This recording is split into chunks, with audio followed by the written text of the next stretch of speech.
கொழும்பில் சொகுசு அடுக்குமாடி குடியிருப்புகளை வாங்க, அழகான வீடுகளை கட்டிக்கொள்ள ராயல்டி இன்ஜினியரிங், வெள்ளவத்தை ஐபிசி ரோட்டில், வெள்ளவத்தை ஃபசஸ் லேனில். வாசல்ல நாங்கள் தப்பி போறதை தடுப்பதற்காக இராணுவமாக ஒன்றிருந்தது. துப்பாக்கி வீட்டு சத்தம் எல்லாம் கேட்டது. கலவரங்கள் இலங்கையில் நடக்கிற போதெல்லாம் சிறைக்குள்ள தமிழ் சிங்கள கைதிகளுக்கு மோதல் நடக்கிறது தெரியும். பிறகு சொன்னாங்க, உங்களுக்கு குட்டிமணி சங்கத்திற்கு என்ன நடந்தது தெரியுமோ? யாழ்ப்பாணம் வவுனியாரிலிருந்து வந்த 29 பேரும் ஒரு பிரிவிலையும், தண்டனை பெற்ற குட்டிமணி சங்கத்திரியார்கள் என்ற பிரிவில் 6 பேரும் கொல்லப்பட்டு மொத்தம் 35 பேர் கொல்லப்பட்டு பேர் வாசிக்கிறார்கள். ஒரு பேரை நாங்கள் ஆயுதம் ஒன்று தான் இப்போ சொல்லலாம். 4 பீங்கான், 4 வாழி, 4 பெட்ஷீட், பொருள் 2 அதுக்குள்ள இருந்தது. அதுதான். அதுக்கு பிறகு திடீரென்று வெடிச்சத்தம் கேட்டது, கண்ணீர் புகை விழுந்தது. அப்போ எங்களுக்கு தெரியும், ஆமியா பரிசோதனை வந்துட்டு இருந்து 2 பக்கம் வேலி மாதிரி இராணுவம் எங்கே கொண்டு போகிறாங்கன்னு தெரியாது. அப்புறம் கொஞ்சம் நேரத்தில் பார்த்தால், ஒரு இடத்துல இறக்கி பார்த்தால் அது விமான நிலையம்.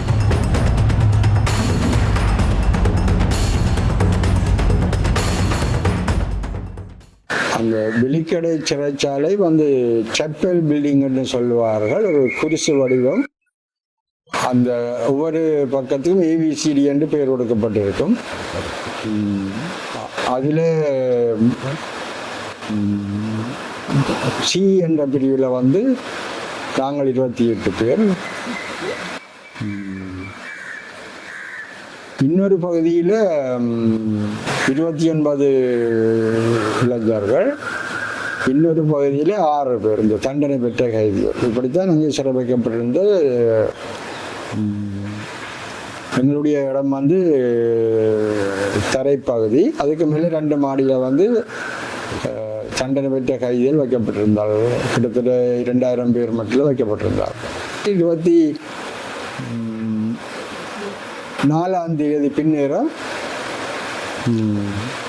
அந்த எங்களோட சிறை வாசல்ல நாங்கள் தப்பி போறதை தடுப்பதற்காக இராணுவமாக ஒன்றிருந்தது. அந்த பிரதான வாசலில் பக்கம் இருந்து ஒரு பெரிய கூட்டம் சத்தம் போடுற சத்தம் எங்களை கேட்டது. எங்களோட பாதுகாப்புக்கு இருந்த 2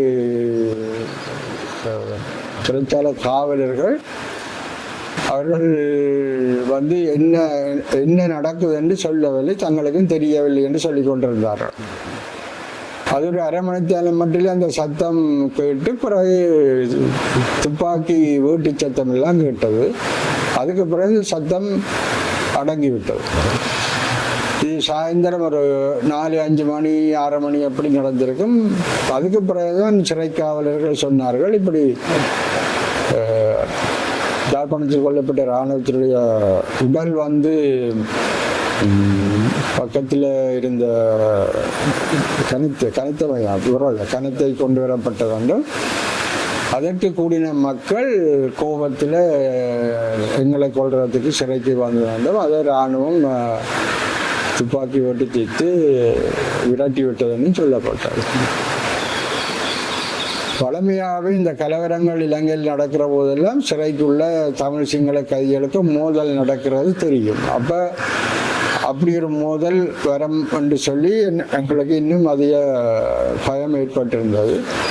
25ஆம் தேதி எங்களை பகலுக்கு வெளியே ஒரு 10 நிமிஷம் நடக்க விடுவார்கள். 25ஆம் தேதி காலையில் ஒரு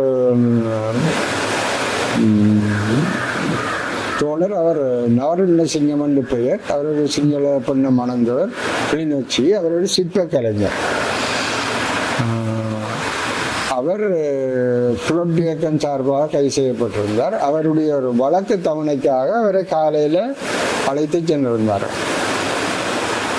அப்போ எங்களை இந்த 28 பேரையும் 10 பேரைத்தான் வழியால் எடுப்பாங்க, ஒரே அடியாக எடுக்க மாட்டாங்க. அப்படி போகும்போது அந்த 4 பிரிவுகளும் சந்திக்கிற இடம் ஒரு வட்டமாக இருக்கும். அதுக்குள்ளே போய்தான் நாங்கள் வெளியே போவோம். அப்படியும் போகும்போது பார்த்தா இந்த குட்டிமணி ஆக்கள் இருந்த பகுதியிலே அவர்கள் அந்த முன்னுக்கு வந்து கம்பி கதவுகளால் பார்க்கலாம். குட்டிமணி கடைசியாக நான் குட்டிமணியை கண்டது அந்த சந்தர்ப்பத்தில் தான். குட்டிமணி இந்த கம்பிகளுக்கால கையை காட்டி 10-3 காட்டினது. அப்போ எங்களுக்கு அது விளங்கிட்டது இறந்த இராணுவத்தில் தொகை. வெளியால் போய் ஒரு 2-3 நிமிஷத்தில் நாங்கள் பார்த்தால் கொழும்புக்கு மேலால் புகைகள் தெரியும் தூரத்தில். அப்போ இவர்களும் எங்களை உடனே நடக்கிறத நிப்பாட்டி உள்ளே கொண்டு வந்துட்டோம். அவங்களுக்கு தெரியும் ஓரளவுக்கு கலவரம் துவங்கி விட்டது. ஆனால் ஒரு தரம் தகவல் தெரியல, நாங்களாக யூகிச்சு கொண்டது. இளைஞர் கவனிய வழக்கால உள்ளே வந்தார். உள்ளே வந்து சொல்லும்போது தான் அவர் சொல்லித்தான் எங்களுக்கு தெரியும் கொழும்பு எரிகிறது. அவர் வார வழியெல்லாம் அவர் பார்த்துருக்கிறார். அப்போ எங்களுக்கு தெரியும் ஏதோ நடக்க போகுது என்று சொல்லிக்கொண்டு நாங்கள் இப்படியே பேசிக்கொண்டிருக்க ஒரு 2 மணி இருக்கும். திடீரென ஒரு ஆர்ப்பரிப்பு சத்தம் இருக்குதானே. இந்த சினிமா படம் வழியே பழைய காலத்து யுத்தத்திலே இந்த 2 பக்கம் படையலம் வந்து மோதிரத்துக்கு ஓடும். அதே மாதிரி தான் எனக்கு இன்னும் அந்த சத்தம் இருக்குது. அப்படியே எங்கேயோ இருந்து ஆக்கள் இறைஞ்சு கொண்டு ஓடி வர சத்தம். அப்போ எங்களுக்கு விளங்கிட்டு தாக்க துவங்கிட்டாங்கன்னு சொல்லி. அப்போ இடையிடையில வந்து இந்த தகரத்தில் அடித்து சத்தம் போட்டுக்கொண்டு தேவேவாண்ட சத்தம் கேட்குது இருந்துட்டு. அப்போ எங்களுடைய யூகத்தில் வந்து அடிச்சுட்டு ஆக்களை எடுத்துக்கொண்டு போகிறாங்க போல இருக்குன்னு நாங்கள் ஒரு யூகத்தில் இருந்தது. இடையில் வந்து இந்த சிறை அமைப்பு 2 பக்கமும் கைதிகளின் கூண்டறை இருக்கும். நடுவில் வந்து ஓடை மாதிரி இடம் இருக்கும். அப்போ அதில் தான் நாங்கள் காவலர்கள் போய் வர்றது, நாங்கள் எதுவும் கூப்பிட்டா வருவாங்க. திடீர்னு மேலே அந்த தளம் கொத்தி உடைக்கப்பட்டு 2 பேர் கீழே இறங்கினாங்க. அது நடுவில் 2 பக்கம் சீமெந்து தளம், நடுவில் ஒரு நெட் கட்டி பலகை ஏதோ அடிச்சிருந்த பழைய கட்டடம். இப்போ கோடாலியால் கொத்தி உடைச்சி கொண்டு 2 பேர் கீழே இறங்கினாங்க. மேலிருந்து இறக்கி விட்டுருக்காங்க. அது கையை பிடிச்சி கீழே இறக்கலாம். அவர்கள் 2 பேரும் தண்டனை பெற்ற கைதிகள். வெள்ள சிறை உடப்பு இருந்தது. அந்த உடப்பில் இரத்தம் இருந்தது. இவர்கள் ஏற்கனவே எங்களுக்கு பழக்கம். ஏனென்றால் சில வழியில் வேலைகளுக்கு வருவார்கள். வந்து இறங்கி அங்கும் இங்கும் ஓடி திரிகிறாங்க. இந்த திறப்புகள் இருக்கிறது. அப்போ உடனே எங்களுக்கு என்ன தெரியாது, ஆனால் ஓடி திரிஞ்சது தெரியும். பிறகு எங்களோட வந்து நாங்கள் இப்படித்தான் சொன்னாங்க. சிங்களம் எனக்கு பெருசாக தெரியாது, ஓரளவுக்கு தெரியும். நல்லவனுக்கு நல்லவங்கள், நாங்கள் உங்களை ஒன்றும் செய்ய மாட்டோம். பிறகு சொன்னாங்க, உங்களுக்கு குட்டிமணி சங்கத்திற்கு என்ன நடந்தது தெரியுமோ கொண்டு என்ன நடந்தான்னு சொல்லல. இப்படியே மாறி மாறி ஏறுமாறா இப்போ காய்ச்சி கொண்டு வந்துட்டு ஒரு கொஞ்ச நேரத்தை அங்கே சத்தம் அடங்க மேலே இருந்து அவங்க வந்து இன்றைக்கு இவ்வளோ காணும் வாங்கன்னு சொல்லி அவங்களே கை கொடுத்து தூக்கி மேலே ஏற்றிட்டாங்க. ஏற்றி எல்லாம் சத்தமெல்லாம் அடங்கினா பிறகு அப்பவும் எங்களுக்கு உண்மையில் என்ன நடந்தான்னு தெரியாது. தாக்குதல் நடந்தது தெரியுமே தவிர காயப்பட்ட சித்தம் ஒன்று ஒரு தகவலும் இல்லை. இவைகளும் சிறை காவலர்களும் எங்களுக்கு தகவல் சொல்லலை. 6 மணி போல் விடவில் ரேடியோ போடுவாங்க. அன்றைக்கு பார்த்து சவுண்டை எல்லாம் கூட்டி விட்டு 6 மணி செய்தியில் வந்துதான் இப்படி வெளிக்கடை சிறையில் நடந்த கலவரத்தில் 35 பேர் கொல்லப்பட்டார்கள். அதாவது வந்து இந்த யாழ்ப்பாணம் யோனியாருந்து வந்த 29 பேரும் ஒரு பிரிவிலையும் தண்டனை பெற்ற குட்டிமணி தங்கத்திரியார்கள் என்ற பிரிவில் 6 பேரும் கொல்லப்பட்டு மொத்தம் 35 பேர் கொல்லப்பட்டு பேர் வாசிக்கிறார்கள் ஒரு பேரை. அப்போதான் எங்களுக்கு தெரியும் முழு பேரும் கொல்லப்பட்ட.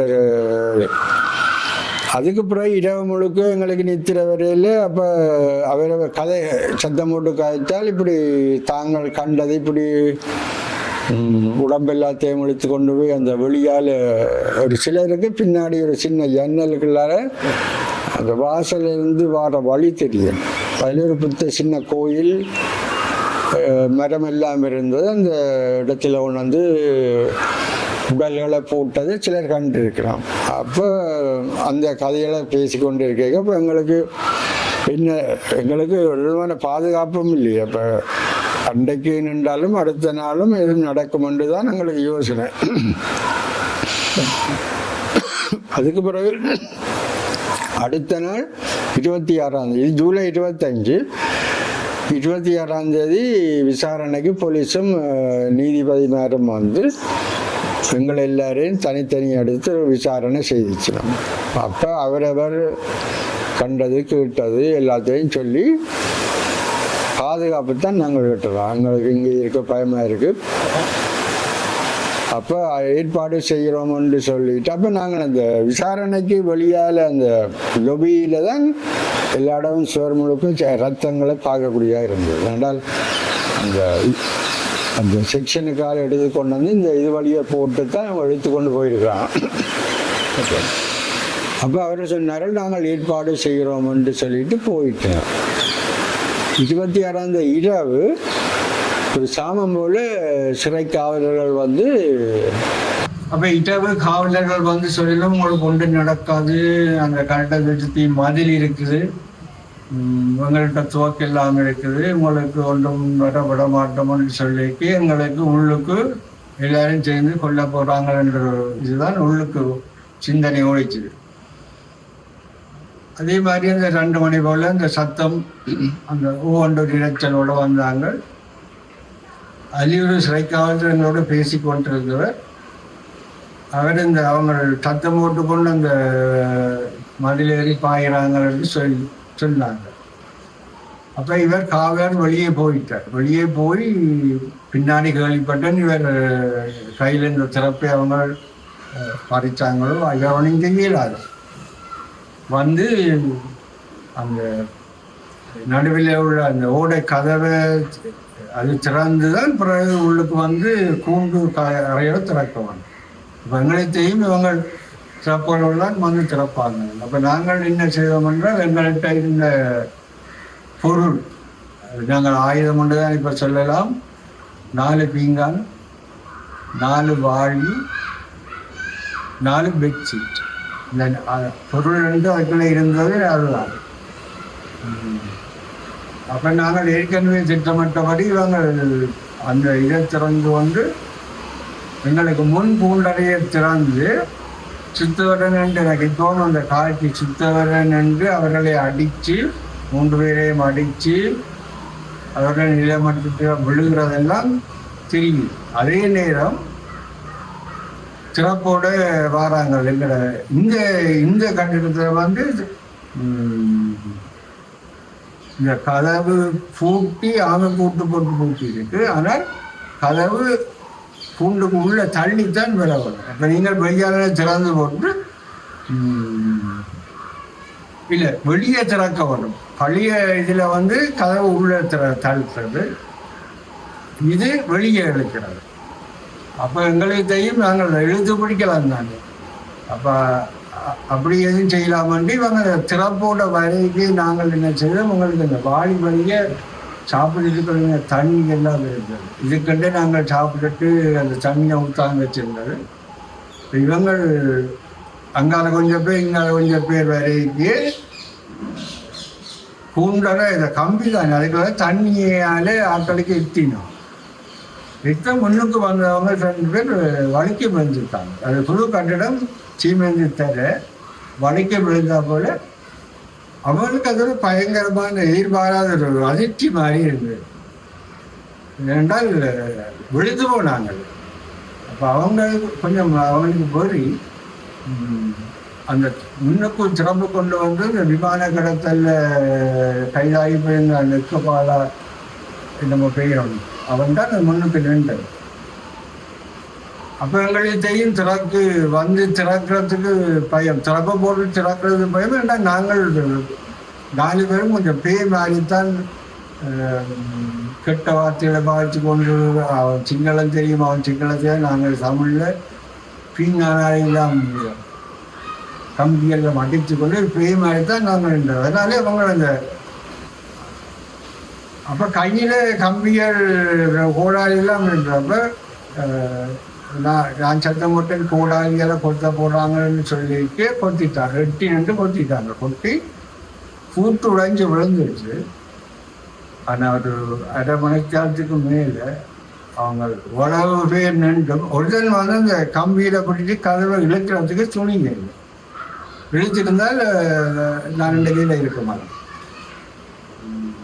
அந்த அவங்ககிட்ட அந்த கோலத்தனம் அது என்ன சொல்றது, கும்பலில் கோவிந்த மாதிரி பண்ணுறாங்க. அவங்க வெடியில தான் இருக்கிறோம்,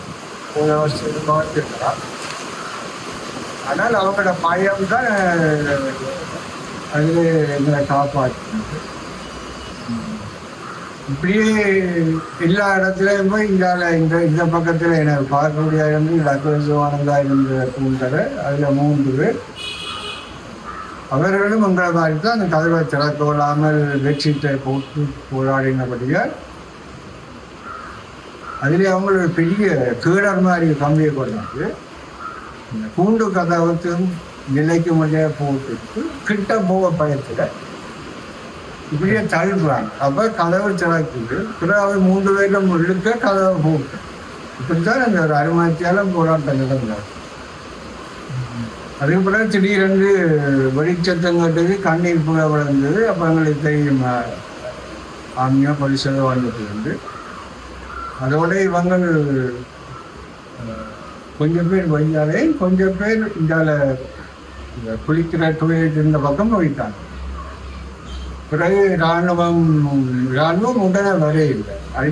திரியகாசி அடித்து போட்டு விட்டாங்க. நாங்கள் திரியகாசி அடித்த உடனே நாங்கள் சுவாயால் மூக்கை கண்ணை பொட்டி கொண்டு இருந்தால கொஞ்சம் அந்த கலவரப்படையில் ஒரு 5 நிமிஷம் கழித்து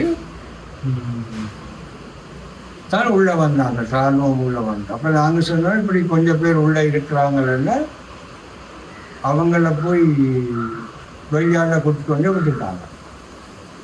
அதுக்கு பிறகுதான் அதிகாரிகள் வந்துடும். அதிகாரிகள் வந்து செக் பண்ணி பார்த்துட்டு எங்களை வெளியே போக சொல்லிட்டு அப்போ நாங்கள் வெளியே வந்து கேட்குதான் இந்த பக்கத்தில் ஒரு கூண்டறையில்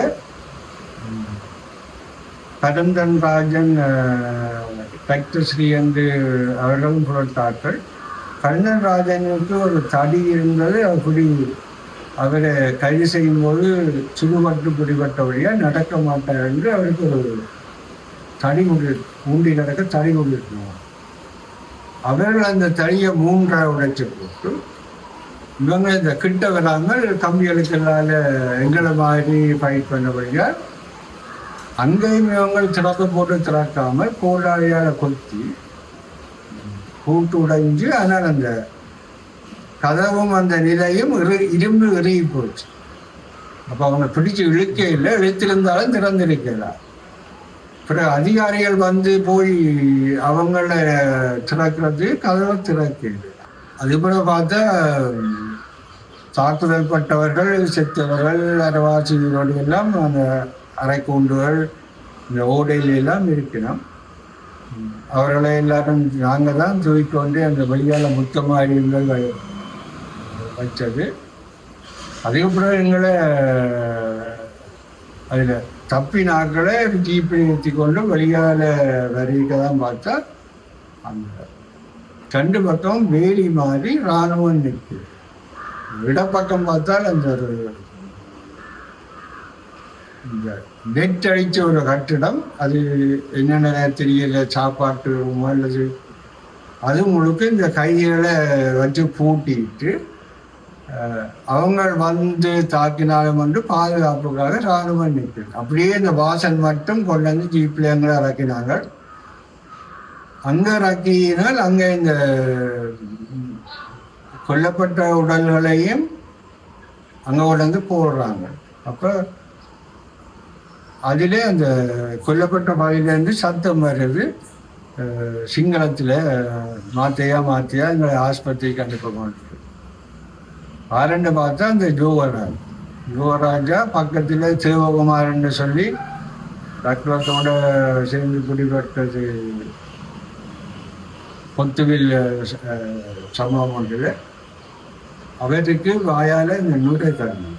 அப்போ இவன் சிங்களத்தில் கத்திரிக்கா இல்லை அந்த ஆர்மிக்கு தலைவராக கத்தினா வந்து ஒரு ஆள் தான் வேண்டது. அப்போ அவன் பார்த்துட்டு சத்தம் போட்டு ஆமிக்காரை கூப்பிட்டு அந்த 2 பேரையும் ஏற்றி கொண்டு ஆஸ்பத்திரிக்கு கொண்டு போயாச்சு. அதுக்கப்புறம் எங்களை ஒரு ட்ரக்கில் வச்சுக்கொண்டு ஏற்றி போட்டு சொன்னாங்க, எல்லாரும் தலை நிமித்தி நிற்கலாது கீழே விழுந்து படுக்க வச்சாங்க. கொஞ்ச நேரம் வாகனம் உடைக்கு தான் எங்களுக்கு அந்த இடிக்கிற மனங்கள் அடுத்தது குட்டியாண்டு சிங்களத்தில் சொல்கிற சத்தங்கள் கேட்குறாங்க. இந்த வாகனம் எங்களை புலிகளை கொண்டு போகுதுன்னு சொல்லித்தான் அவங்க அந்த சைட்டை சத்தம் போடுறாங்க. எங்கே கொண்டு போகிறாங்கன்னு தெரியாது. அப்புறம் கொஞ்ச நேரத்தில் பார்த்தால் இடத்துல இறக்கி பார்த்தால் அது விமான நிலையம். அந்த நேரம் எங்களுக்கு சரியாக தெரியல. பிறகு அங்கே இருந்து தான் பார்த்தா ஒரு பக்கத்தில் ஏர்போர்ஸ் விமானங்கள் இருந்தபடியால் கட்டுநாயக்காண்டு ஓரளவுக்கு ஊழிச்சு கொண்டோம். அதே மாதிரி பிறகு பார்த்தா இந்த கட்டத்துக்கு வெளியால் கண்ணாடி ஜன்னலுக்குள்ளால இந்த மினி பஸ் வழியை கொண்டாந்து கொஞ்சம் பேரை வச்சிருக்கிறாங்க. வெய்யால ரக்தியில் வந்து பார்க் பண்ணி நிற்குது. அப்போ எங்களுக்கு தெரிஞ்சு சில வேலை எங்களை மாதிரி வேறு பக்கத்தில் மகேசன் பெருசன் வேறு பிரச்சனை இருந்து ஆக்களை கொண்டு வராங்க. அப்புறம் மறுநாள் 28 காலையில் இது 27 தான் இந்த இது நடந்தது. 28 அதிகாலையில் எங்களை எல்லாம் வெளியே கொண்டு போய் ஒரு விமானத்தில் ஏற்றி விமானத்திலையும் வந்து கையில் விலங்கு போட்டபடி எங்களை தலை நிமித்தாமல் புரிஞ்சு இருக்க சொல்லித்தான் கொண்டு போய் இறங்கி வெளியால் வந்து பார்க்கும்போது தான் மட்டக்களப்பு என்ற அதில் எழுதியிருந்த பார்த்தா எங்களுக்கு தெரியும் மட்டக்களப்புக்கு கொண்டு வந்தார். கொழும்பில் சொகுசு அடுக்குமாடி குடியிருப்புகளை வாங்க அழகான வீடுகளை கட்டிக்கொள்ள ராயல்டி இன்ஜினியரிங் வெள்ளவத்தை IBC ரோட்டில் வெள்ளவத்தை ஃபசஸ் லேனில்